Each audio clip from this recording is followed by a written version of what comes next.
নমস্কাৰ মৰমৰ ছাত্ৰ ছাত্ৰীসকল আশা কৰোঁ তোমালোক সকলো ভালে আছা মোৰ নাম শ্ৰী ৰিমজিম বৰদলৈ মই চৰকাৰী আদৰ্শ মহাবিদ্যালয় কাজিৰঙাৰ অৰ্থনীতি বিভাগৰ এগৰাকী সহকাৰী অধ্যাপিকা আজি এই ক্লাছত মই তোমালোকক উৎপাদনৰ সম্ভাৱনীয় সীমাৰেখাৰ ওপৰত পঢ়াম অৰ্থাৎ প্ৰডাকশ্যন পচিবিলিটি ফ্ৰণ্টিয়াৰ মানেনো কি বুলি কোৱা হয় বা এই কাৰ্ভডালেনো কি বুজায় আৰু ইয়াক আমি কিয় পঢ়িবলগীয়া হৈছে সেই বিষয়ে আজি অধ্যয়ন কৰিম ছাত্ৰ ছাত্ৰীসকল প্ৰডাকশ্যন পচিবিলিটি ফ্ৰণ্টিয়াৰ বা উৎপাদনৰ সম্ভাৱনীয় সীমাৰেখাক আমি পিপিএফ বুলিও কওঁ আৰু পিপিচি বুলিও কোৱা হয় প্ৰডাকশ্যন পচিবিলিটি কাৰ্ভ বুলিও কোৱা হয় আৰু ইয়াক ট্ৰেন্সফৰমেশ্যন কাৰ্ভ বুলিও জনা যায় যাক আমি অসমীয়াত ৰূপান্তৰ ৰেখা বুলি কওঁ ইয়াৰ মোৰ আগৰ যিখিনি ক্লাছ আছিলে সেই ক্লাছসমূহত মই এই বিষয়ে কৈছিলোঁ যে প্ৰত্যেকখন দেশৰ অৰ্থনীতিয়ে কিছুমান অৰ্থনৈতিক সমস্যাৰ সন্মুখীন হ'বলগীয়া হয় আৰু এই অৰ্থনৈতিক সমস্যাসমূহ যেনেকৈ আমাৰ সম্পদৰ আবণ্টন অৰ্থাৎ allocation of resources distribution of national income আমাৰ জাতীয় আয়ক আমি কিদৰে বিতৰণ কৰিম ঠিক তেনেদৰে ফুল এমপ্লয়মেণ্ট পূৰ্ণ নিয়োগ ইত্যাদিকে ধৰি আমাৰ যথেষ্টখিনি কি আছে আমাৰ অৰ্থনৈতিক সমস্যাসমূহ আছে আৰু এই অৰ্থনৈতিক সমস্যাসমূহৰ আঁৰৰ প্ৰধান কাৰণটোৱে হৈছে সম্পদৰ দুষ্প্ৰাপ্যতা বা যাক আমি স্কাৰচিটি অফ ৰিচোৰ্চ বুলি কওঁ স্কাৰচিটি অফ ৰিচোৰ্চ থকাৰ বাবে আজি আমি কি কৰিব নোৱাৰোঁ আমাৰ যিবিলাক অভাৱ আছে সেই অভাৱসমূহ আমি সম্পূৰ্ণকৈ কি কৰিব নোৱাৰোঁ পূৰণ কৰিব নোৱাৰোঁ we can't fulfil all of our wants due to the presence of what scarcity problem গতিকে যিসকল আমাৰ আধুনিক অৰ্থনীতিবিদসকল আছে মডাৰ্ণ ইকনমিষ্টসকল আছে তেওঁলোকে কৈছিল যে আমাৰ এই যে অৰ্থনৈতিক সমস্যাসমূহ এই অৰ্থনৈতিক সমস্যাসমূহক আমি কি কৰিব পাৰিম উৎপাদনৰ সম্ভাৱনীয় সীমাৰেখাৰ জৰিয়তে ভালদৰে আলোচনা আৰু পৰ্যালোচনা কৰিব পৰা যায় পল ছেমুৱেলছনে কৈ গৈছিলে যে আমি যদি ভালদৰে প্ৰডাকশ্যন পচিবিলিটি ফ্ৰণ্টিয়াৰৰ বিষয়ে পঢ়োঁ তেতিয়া আমি কি কৰিব পাৰিম অৰ্থনৈতিক সমস্যাসমূহৰ সমাধানৰ পথটো দেখা পাওঁ বুলি কৈছিল সেইবাবে আজি আমি কি পঢ়িবলৈ ওলাইছোঁ যে what do you mean by the production possibility frontier ছাত্ৰ ছাত্ৰীসকল উৎপাদনৰ সম্ভাৱনীয় সীমাৰেখা ইয়াৰ নামটোৰ পৰাই যদি আমি বুজিবলৈ চেষ্টা কৰোঁ তেতিয়া আমি কিছু পৰিমাণে বুজি পাম যে ই উৎপাদনৰ লগত জড়িত কিছুমান সম্ভৱপৰ কি দেখাইছে কম্বিনেশ্যন সংমিশ্ৰণ দেখাই আছে দুটা দ্ৰব্যৰ উৎপাদন কৰিব পৰা বিভিন্ন সংমিশ্ৰণৰ কি দেখাইছে এডাল সীমাৰেখা বুলি ইয়াক এইকাৰণে কোৱা হৈছে কাৰণ ইয়াতকে বেছি আৰু আমি কি কৰিব নোৱাৰোঁ উৎপাদন কৰিব নোৱাৰোঁ গতিকে ইয়াক যদি আমি সংজ্ঞা হিচাপে ভালদৰে ক'বলৈ যাওঁ তে আমি কি ক'ব লাগিব যে নিৰ্দিষ্ট পৰিমাণৰ প্ৰযুক্তি জ্ঞান আৰু নিৰ্দিষ্ট সম্পদৰ পূৰ্ণ নিয়োগ কৰি দুটা দ্ৰব্যৰ উৎপাদন কৰিব পৰা সম্ভৱপৰ সংমিশ্ৰণৰ সংহতিক যিডাল ৰেখাই প্ৰতিনিধিত্ব কৰে সেই ৰেখাডালক আমি কি বুলি কওঁ উৎপাদনৰ সম্ভাৱনীয় সীমাৰেখা অৰ্থাৎ ছাত্ৰ ছাত্ৰীসকল production possibility frontier depicts the maximum possible production of different combinations of different goods that can be produced with the given technology and resources or we can say that it refers to the graphical presentation of possible combination of two goods that can be produce with given resource and technology অৰ্থাৎ আমাৰ যিহেতু সম্পদ সীমিত আমাৰ যিখিনি প্ৰযুক্তি জ্ঞান থাকিব সেইখিনিও আমি ধৰি লৈছোঁ যে আমাৰ কি হৈছে নিৰ্দিষ্ট পৰিমাণে প্ৰযুক্তি জ্ঞান দিয়া আছে তেনেস্থলত আমি এই সম্পদ আৰু প্ৰযুক্তি জ্ঞানৰ সম্পূৰ্ণ ব্যৱহাৰ কৰি দুটা দ্ৰব্য আমি মেক্সিমাম লেভেলত সৰ্বাধিক পৰ্যায়ত যিমানখিনি উৎপাদন কৰিব পাৰিম সেই উৎপাদন কৰিব পৰা যিখিনি সংমিশ্ৰণ সেই সংমিশ্ৰণখিনিক যিডাল ৰেখাই দেখাব সেই ৰেখাডালকে আমি উৎপাদনৰ সম্ভাৱনীয় সীমাৰেখা বুলি কওঁ এই উৎপাদনৰ সম্ভাৱনীয় সীমাৰেখাক আমি এনেদৰেও ক'ব পাৰোঁ যেতিয়া আমি উৎপাদনৰ সম্ভাৱনীয় সংহতিক যেতিয়া আমি ৰৈখিকভাৱে উপস্থাপন কৰিম যিডাল ৰেখা লাভ কৰিম সেই ৰেখাডালকে উৎপাদনৰ সম্ভাৱনীয় সীমাৰেখা কয় এতিয়া প্ৰশ্নটো আহে যে সংহতি মানে কি সেট মানে কি যাক আমি ইংৰাজীত সেট বুলি কওঁ ই বেলেগ একো বস্তু নহয় সেই সংমিশ্ৰণখিনিকে একেলগে বুজায় ধৰ দুটা দ্ৰব্য আমি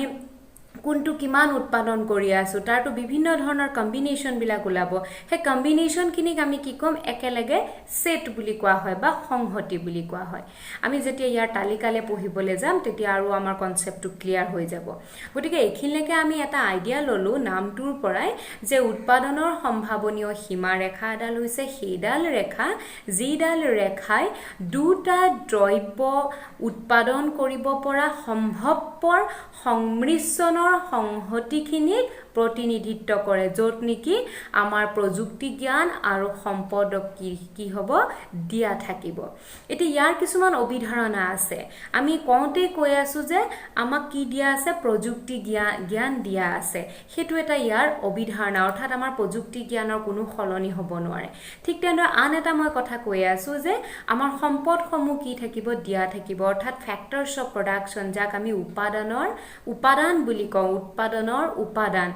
যেনেকৈ আমাৰ চাৰিটা ফ্যাক্টৰস অফ প্ৰডাকশন থাকে যেনেকৈ ল্যান্ড লেবাৰ ক্যাপিটাল অৰ্গানাইজেশন যাক আমি অসমীয়াত ভূমি শ্ৰমিক সংগঠন আৰু কি বুলি কওঁ মূলধন তো এইখিনি কি নহব কোনো ধৰণৰ খলনি নহব কিন্তু ইয়াক এটা উৎপাদনৰ পৰা আন এটা উৎপাদনলৈ আমি কি কৰিব পাৰিম স্থানান্তৰিত কৰিব পাৰিম ট্ৰান্সফাৰ কৰিব পাৰিম ঠিক তেনেদৰে আন এটা ইয়াৰ অভিধাৰণা এজাম্পশন হৈছে হেতু হৈছে যে এইটো হৰ্ষকালীনৰ এটা থিওৰি কাৰণ দীৰ্ঘকালীন হৈ যোৱাৰ লগে লগে কি হৈ যাব পাৰে উপাদানখিনি খলনি হ'ব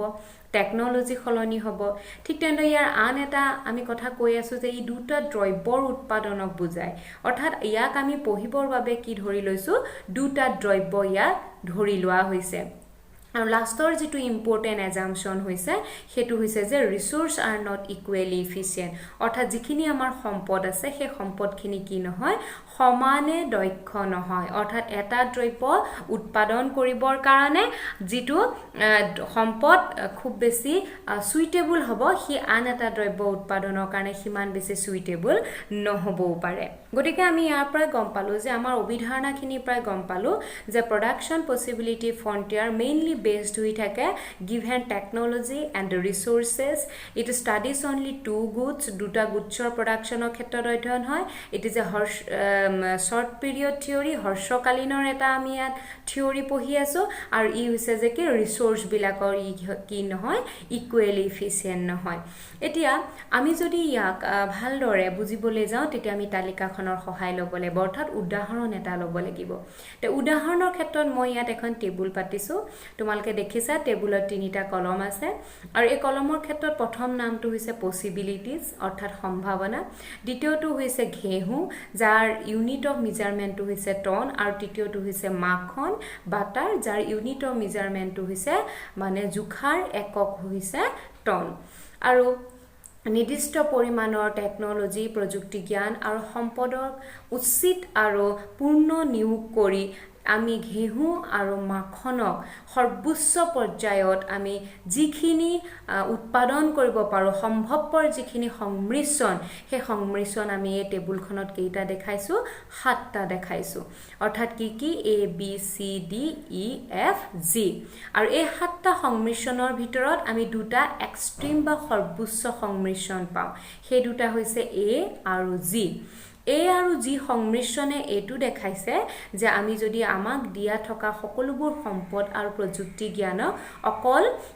এটা দ্ৰব্য উৎপাদনত আমি ব্যৱহাৰ কৰো তেতিয়া আমি সৰ্বোচ্চ কিমান উৎপাদন কৰিম তাৰ বিষয়ে দেখাই আছে আমাৰ A আৰু G A দেখাইছে যে আমি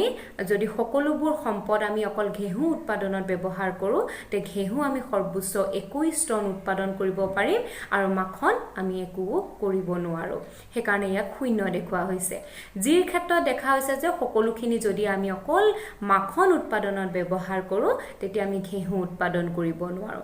ইয়াৰ মাজৰ যিখিনি কম্বিনেশন বা সংমিশ্ৰণ আমি পাইছো যিখিনি জুট আমি পাইছো B C D E F এখিনি দেখিছো যে আমি ঘেহু কৰিছো মাখনো কৰিছো মাখন প্ৰথমতে শূন্য আছিল A কম্বিনেশনত বিত আমি দেখিছো যে 1 টন আমি মাখন প্ৰডিউস কৰিছো তাৰ পিছত আমি 2 টন কৰিছো তাৰ পিছত 3 টন 4 5 টন অৰ্থাৎ মাখনৰ প্ৰডাকশনটো আমি কি কৰি গৈছো বহাই গৈ আছো কিন্তু সেই হিচাপে যদি আমি ঘেঁহু চাওঁ ঘেঁহুৰ প্ৰডাকশ্যনটো কি হৈছে যেতিয়াই আমি মাখনৰ প্ৰডাকশ্যন 1 টন কৰিছোঁ ঘেঁহুৰ প্ৰডাকশ্যন 20 টনলৈ নামি আহিছে ঠিক তেনেদৰে মাখনৰ প্ৰডাকশ্যন যেতিয়া 2 টন হৈছে কম্বিনেশ্যন চিয়ে দেখাইছে যে ঘেঁহু আমাৰ কিমান উৎপাদন হৈছে 18 টন ইয়াৰ অৰ্থটো এটোৱে হৈছে যে আমি মাখন প্ৰডাকশ্যন কৰিবৰ কাৰণে যেহেতু আমাৰ প্ৰথম এজাম্পশনটোৱে আছিল যে আমাৰ সম্পদখিনি কি হ'ব ফ্যাক্টৰছখিনি কি হ'ব ফিক্সড হৈ থাকিব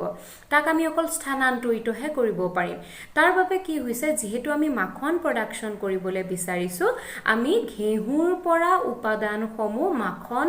উৎপাদনলৈ স্থানান্তৰিত কৰি দিছো যেহেতু উপাদান আমি স্থানান্তৰিত কৰি দিছো তাৰ বাবে আমাৰ ঘেঁহুৰ উৎপাদনটো কি হৈ গৈছে হ্ৰাস পাইছে গতিকে আমি ইয়াত দেখিছো টেবুলখনত যিমানেই মাখনৰ উৎপাদন বাঢ়ি গৈছে সিমানেই ঘেঁহুৰ উৎপাদন কমি গৈছে ইয়াতে আমাৰ বহুত ইম্পৰ্টেন্ট এটা কনসেপ্টৰ ইয়াৰ সৃষ্টি হয় হেতু হৈছে যে যেতিয়া আমাৰ নিৰ্দিষ্ট পৰিমাণৰ প্ৰযুক্তি জ্ঞান আৰু সম্পদ দিয়া থাকিব তেনে ক্ষেত্ৰত যেতিয়া আমি এটা দ্ৰব্যৰ উৎপাদন যেতিয়া আমি বৃদ্ধি কৰিবলৈ যাম আমি আন এটা দ্ৰব্যৰ কিছু উৎপাদন আমি কি কৰিব লাগিব কিছু হাৰত আমি ত্যাগ কৰিব লাগিব এই যে আমি ত্যাগ কৰিলো যেনেকৈ 1 টন মাখন পাবৰ কাৰণে বি কম্বিনেশ্যনত আমি 1 টন কি কৰিলো ঘেঁহু ত্যাগ কৰিলো অৰ্থাৎ 21 পৰা 20 নামি আহিলে গতিকে আমি কিমান ত্যাগ কৰিলো 1 টন ত্যাগ কৰিলো এই যে 1 টন আমি ঘেঁহু ত্যাগ কৰিলো 1 টন মাখন পাবৰ কাৰণে তে ইয়াক আমি কি বুলি কোৱা হয় সুযোগ ব্যয় বুলি কোৱা হয় অৰ্থাৎ মই যদি সহজভাৱে আকৌ ক'বলৈ যাওঁ এটা দ্ৰব্যৰ এক অতিৰিক্ত একক উৎপাদন কৰিবৰ বাবে আমি আন এটা দ্ৰব্যৰ যি হাৰত ত্যাগ কৰিব লাগে সেই ত্যাগ কৰাৰ পৰিমাণক আমি প্ৰান্তিক সুযোগ ব্যয় বুলি কওঁ অৰ্থাৎ আমি যদি ইংলিছত ক'বলৈ যাওঁ মাৰ্জিনেল অপৰচুনিটি কষ্ট তোমালোকে টেবুলত দেখিছা মই এটা কলমৰ হেডিং ৰেড কালাৰ দি দিছো MOC মানে হৈছে মাৰ্জিনেল অপৰচুনিটি কষ্ট গতিকে মাৰ্জিনেল অপৰচুনিটি কষ্ট মানে আমি কি বুজিম যে ইট ৰেফাৰ্স টু দ্যাট কষ্ট it means when given technology and resources if we want to increase an additional unit production of an additional unit of a commodity then we have to sacrifice some units of production of the other commodity that rate of sacrifice is known as marginal opportunity cost অর্থাৎ যেটো হাৰত আমি আনটো দ্ৰব্য ত্যাগ কৰো তাক আমি মাৰ্জিনেল অপৰচুনিটি কষ্ট কওঁ ইয়া কলমটোত আমি দেখিছো যে আমি কি কৰিছো ঘেঁহু 1 টন পাবৰ বাবে প্ৰথম অৱস্থাত আমি 1 টন মাখন 1 টন পাবৰ কাৰণে প্ৰথম অৱস্থাত আমি ঘেঁহু 1 টন ত্যাগ কৰিছো ঠিক তেনেদৰে আকৌ মাখন 1 টন বেছিকৈ পাবৰ কাৰণে আমি 2 টন কি কৰিছো ঘেঁহু ত্যাগ কৰিছো আৰু লাহে লাহে আমি এই ত্যাগ কৰাৰ পৰিমাণটো কি হৈ গৈছে বাঢ়ি গৈ আছে এই যে আমি MOC যেটো এটা দ্ৰব্য পাবৰ কাৰণে আন এটা দ্ৰব্য ত্যাগ কৰাৰ হাৰ হে ত্যাগ কৰাৰ হাৰটো কি হৈ গৈছে বাঢ়ি গৈ আছে যাক আমি কি বুলি কওঁ law of increasing marginal opportunity কষ্ট বা আমি ইয়াক অসমীয়াত কওঁ কৰ্মবৰ্ধমান প্ৰান্তিক সুযোগ ব্যয় এতিয়া ইয়াত এটা প্ৰশ্নৰ সৃষ্টি হয় যে এটা দ্ৰব্যৰ উৎপাদনৰ এক একক অতিৰিক্ত উৎপাদন কৰিবৰ কাৰণে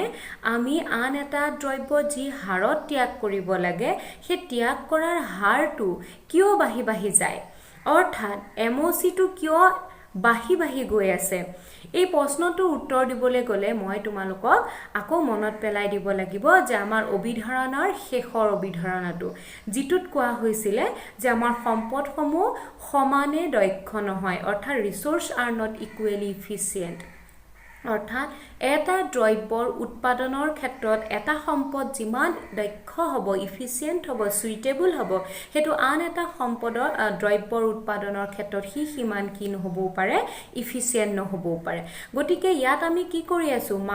ঘেঁহু উৎপাদনৰ ক্ষেত্ৰত যিখিনি উপাদান জড়িত হৈ আছিল সেই উপাদানখিনি আমি মাখন উৎপাদন কৰিবৰ কাৰণে স্থানান্তৰিত কৰি দিছো গতিকে সেই উপাদানখিনি ঘেঁহু উৎপাদনৰ কাৰণে যিমান দক্ষ দক্ষ হ'ব, যিমান ইফিচিয়েণ্ট হ'ব, যিমান ইফিচিয়েণ্টলি সি কাম কৰিব, সিমান মাখন উৎপাদনত সি নকৰে। তাৰ বাবে কি হৈ যায়, আমাৰ যি প্ৰান্তিক সুযোগ ব্যয় সেইটো কি হৈ যায়, বাঢ়ি যায়। অৰ্থাৎ কৰ্মবৰ্ধমান প্ৰান্তিক সুযোগ ব্যয় বিধি বুলি যাক কোৱা হৈছে, তাৰ অৰ্থটো এইটোৱে যে এটা দ্ৰব্য ত্যাগ পাবৰ বাবে, অতিৰিক্ত 1 একক পাবৰ বাবে আনটো দ্ৰব্য যি হাৰত ত্যাগ কৰোঁ সেই হাৰ আমাৰ কি হয়, ক্ৰমান্বয়ে বৃদ্ধি পায়। আৰু এই বৃদ্ধি পোৱাৰ আঁৰৰ কাৰণটোৱে হ'ল যে আমাৰ সম্পদসমূহ সমানে সকলো দ্ৰব্য উৎপাদনৰ কাৰণে কি নহয়, দক্ষ নহয়। ইয়াত ছাত্ৰ ছাত্ৰীসকল এই টেবুলখনত তোমালোকে দেখিছা, এটা কলমত মই MOC দিছোঁ আৰু এটা কলমত মই MRT দিছোঁ। MRTৰ ফুল ফৰ্মটো হৈছে মাৰ্জিনেল ৰেট অফ ট্ৰেন্সফৰ্মেশ্যন। ইয়াক অসমীয়াত কোৱা হয় প্ৰান্তিক ৰূপান্তৰৰ হাৰ। যদি তোমালোকে সুধিব বিচাৰা যে এইটো কি বস্তু, তে এই MRTটো হৈছে, MRT আৰু MOC দুটা আমি একে অৰ্থতে ব্যৱহাৰ কৰিব পাৰোঁ। অৰ্থাৎ আমি জেনেৰেল চেঞ্চত MOC/MRT বুলি দিব পাৰোঁ। কিন্তু যদি আমি খুব ডিপলি ইয়াৰ ডিফাৰেঞ্চটো চাবলৈ যাওঁ, MOC বুজায় যে এটা দ্ৰব্য অতিৰিক্ত 1 একক পাবৰ কাৰণে আনটো দ্ৰব্য এৰি দিয়া পৰিমাণ, আৰু এই পৰিমাণটো MOCয়ে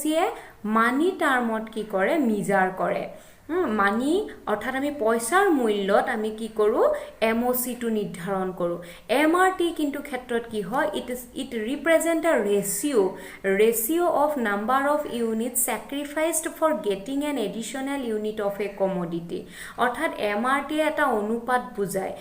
অনুপাত চেম বুজায় যে এটা বস্তু অতিৰিক্ত 1 একক পাবৰ কাৰণে আনটো বস্তু আমি যিমান ত্যাগ কৰিছোঁ। কিন্তু এই MRT মানি ভেলুত নেদেখায়, ই ইউনিটছত দেখায়, অৰ্থাৎ সি এককত কি কৰে, উপস্থাপন কৰে। গতিকে ইয়াৰ ডিফাৰেঞ্চটো তেনেই আমাৰ মাইনৰ হয়, যিটো আমি জেনেৰেলি ইগন'ৰ কৰোঁ। আৰু MOC আৰু MRT আমি একেলগে ব্যৱহাৰ কৰি আমি প্ৰডাকশ্যন পচিবিলিটি ফ্ৰণ্টিয়াৰ ৰেখাৰ ঢালটো নিৰ্ণয় কৰোঁ। অৰ্থাৎ তোমালোকক এই ক্ষেত্ৰত প্ৰশ্ন আহে যে প্ৰডাকশ্যন পচিবিলিটি ফ্ৰণ্টিয়াৰ বা উৎপাদনৰ সম্ভাৱনীয় সীমাৰেখাৰ ঢাল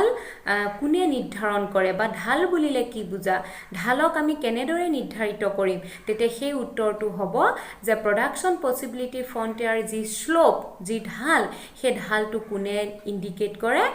MOC/MRT, অৰ্থাৎ প্ৰান্তিক সুযোগ ব্যয় বা প্ৰান্তিক ৰূপান্তৰ হাৰে উৎপাদনৰ সম্ভাৱনীয় সীমাৰেখাৰ ঢালটো নিৰ্ণয় কৰে। আৰু ইয়াৰ ঢালটো কি হৈছে, আমাৰ উৎপাদনীয় সম্ভাৱনীয় সীমাৰেখাডাল বাওঁ পিনৰ পৰা সো পিনলৈ তললৈ নামি যোৱা হয়। অৰ্থাৎ it slopes downward from left to right. Why the PPC curve slopes downward from left to right? The answer is that if we want to produce additional unit of a commodity, we have to sacrifice some of units of the other commodity, which named as MOC. অৰ্থাৎ কিয় ৰেখাডাল বাওঁপিনৰ পৰা সোঁপিনলৈ তললৈ নামি অহা হয়, সেই প্ৰশ্নটোৰ উত্তৰ দিবলৈ গ'লে আমি ক'ম যে ৰেখাডাল তললৈ এই কাৰণেই নামি আহে, কাৰ কাৰণে নামি আহে, যে প্ৰান্তিক সুযোগ ব্যয়ৰ বাবে। তাৰপিছত আমি যদি ডাইৰেক্ট চিত্ৰটোলৈ যাওঁ, আমি চিত্ৰত দেখিছোঁ এক্স এক্সিছ, ৱাই এক্সিছ। সদায় মনত ৰাখিবা ছাত্ৰ ছাত্ৰীসকল, তোমালোকে যেতিয়া এক্স এক্সিছ দিবা, ইয়াৰ তলত এক্স এক্সিছে কি বুজাইছে সেইটো লিখিবলৈ নাপাহৰিবা। ইয়াত যেনেকৈ বাটাৰ বুজাইছে, ৱাই এক্সিছে কি ইণ্ডিকেট কৰিছে, গানছ, বা আমি এইটো হুইট বুলিও ধৰিব পাৰা, একো কথা নাই। আৰু আমাৰ যিখিনি কম্বিনেশ্যন আছিলে, যেনেকৈ আমি তাত পাইছিলোঁ 7টা ABCDEFG, ইয়াতো সেই 7টা কম্বিনেশ্যন যেতিয়া আমি টেবুলখনৰ পৰা আমি গ্ৰাফিকেলি যেতিয়া প্লট কৰিম, আমি উপস্থাপন কৰিম, তেতিয়া আমি এই বিন্দুকেইটা পাম, ABCD। এই ঘৰকেইটা দেখিছা তোমালোকে ডটেড লাইনৰ, এই ঘৰকেইটা আমি ফাৰ্ষ্ট বনাই ল'ব লাগিব। আৰু তাৰপিছত যিখিনি পইণ্ট পাম, সেই ABCDEFG, সেই পইণ্টখিনি যেতিয়া আমি লগাই দিম তেতিয়া আমি বাওঁ পিনৰ পৰা সোঁ পিনলৈ নামি যোৱা এডাল ৰেখা পাম যি ৰেখাডালক আমি কি নামাকৰণ কৰিছো উৎপাদনৰ সম্ভাৱনীয় সীমাৰেখা আৰু ইয়াতে এটা প্ৰশ্ন হয় যে ৰেখাডাল কিয় তললৈ নামি আহে কাৰণটো মই অলপ আগতে কৈছিলো এতিয়াও কৈ দিম কাৰণ এটোৰ ওপৰত প্ৰশ্ন আহে যে ৰেখাডাল কিয় তললৈ নামি আহে প্ৰান্তিক সুযোগ ব্যয়ৰ বাবে ৰেখাডাল তললৈ নামি আহে চিত্ৰত দেখা যিডাল ৰেখা সেই ৰেখাৰ আকৃতিটো হৈছে কনকেভ অৰ্থাৎ অবতল আকৃতিৰ ছাত্ৰ ছাত্ৰীসকল মই ৰেখাৰ বিষয়ে তোমালোকক এটা এক্সট্ৰাকে ক্লাছ লম যে আমাৰ অৰ্থনীতি বিজ্ঞানৰ ৰেখা কেনেকুৱা ধৰণৰ আছে কিন্তু বৰ্তমান মই তোমালোকক ইয়াৰ নামটোৱে অকল কৈছো যে ইয়াৰ নামটো হৈছে কি কনকেভ যাক আমি অসমীয়াত অবতল আকৃতিৰ বুলি কওঁ এইখিনিতে এটা প্ৰশ্ন আহে যে ৰেখাডাল কিয় অবতল আকৃতিৰ হ'ল কিয় ই কনভেক্স বা উত্তল বা কিয় ই ৰৈখিক বা লিনিয়াৰ কিয় ই সমান্তৰাল বা হৰাইজেন্টেল বা উলম্ব বা ভাৰ্টিকেল কিয় নহল ইমানবোৰ ৰেখা আছিল ই অকল অবতল আকৃতিৰ কিয় হ'ল সেই প্ৰশ্নৰ উত্তৰটো হ'ল যে আমাৰ law of increasing opportunity costৰ বাবে অৰ্থাৎ মই যে তোমালোকক কৈছিলো যে আমাৰ এৰি দিয়াৰ পৰিমাণটো কি হয় বাহি আহে আৰু সেই এৰি দিয়াৰ পৰিমাণটো কি হয় বাহি আহাৰ কাৰণে ৰেখাডাল কি হয় অবতল আকৃতিৰ হয় ইয়াৰ মূল বিন্দুৰ ফালে ই অবতল আকৃতি হয় এই চিত্ৰটো তোমালোকে দেখিছা কিছুমান স্টেপ হৈছে এই স্টেপখিনি যেনেকৈ ডিএছ ইআই যদি প্ৰথমৰ পৰা চাই আহা স্টেপখিনি সৰুৰ পৰা ডাঙৰ হৈ গৈ আছে অৰ্থাৎ ইয়ে বুজাইছে যে আমাৰ যেটো অপৰচুনিটি কষ্ট অৰ্থাৎ এটা দ্ৰব্যৰ এক একক উৎপাদন কৰিবৰ বাবে আমি এৰি দিয়া পৰিমাণটো কি হৈ যায় প্ৰান্তিক সুযোগ ব্যয় আৰু সেই সুযোগ ব্যয়টো ক্ৰমান্বয়ে কি হৈছে বাহি গৈ আছে যাৰ বাবে ৰেখাডাল কি হৈছে অবতল আকৃতিৰ হৈছে গতিকে ছাত্ৰ ছাত্ৰীসকল এইকণতে আমাৰ উৎপাদনৰ সম্ভাৱনীয় সীমাৰেখা শেষ হৈ যোৱা নাই ইয়াৰ বিষয়ে আৰু কিছুমান গুৰুত্বপূৰ্ণ কথা পঢ়িবলৈ আছে আমি পঢ়ি যাম কিন্তু এইকণলৈকে মই আজি তোমালোকৰ ক্লাছটো ললো কাৰণ ভিডিঅটো বেছি দীঘল হৈ যাব তোমালোকে এইখিনি ধুনীয়াকৈ পঢ়িবা আৰু ইয়াৰ পিছত মই পঢ়িম যে ই আমাৰ অৰ্থনৈতিক সমস্যাৰ লগত কিদৰে জড়িত হৈ আছে গতিকে ইয়াকে কৈ মই আজিৰ ক্লাছটো ইয়াতে সমাপ্ত বুলি ঘোষণা কৰিছো ধন্যবাদ